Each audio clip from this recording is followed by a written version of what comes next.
పాలమూరు రంగారెడ్డి 80% పూర్తయింది. Trial run అయిపోయింది. నీళ్లు వచ్చినాయి బయటకు.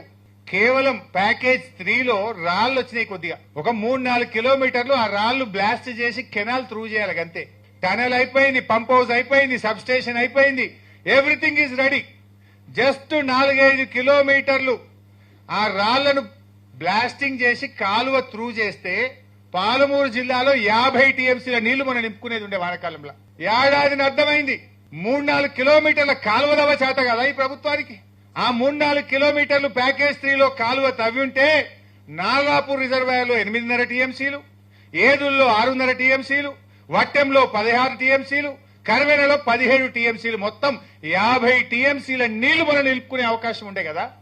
మీకు తెలివి లేక నీళ్లు వాడక 65 టీఎంసీలు ఆంధ్రాకి ఎక్కువ ఇస్తారు ఈ సంవత్సరం. ఇంకా 2 ఏళ్లు అంటుండు. ఏంది వాళ్ళ ఉద్దేశం?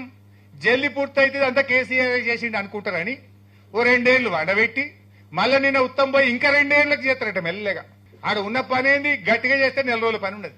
4 రోజులు గట్టిగా చేస్తే 50 టీఎంసీలు పాలమూరు ఎత్తిపోతల పథకంలో నింపుకునే అవకాశం ఉంది. దాన్ని ఇలా పండబెట్టి అన్యాయం చేస్తున్న పరిస్థితి ఉన్నది.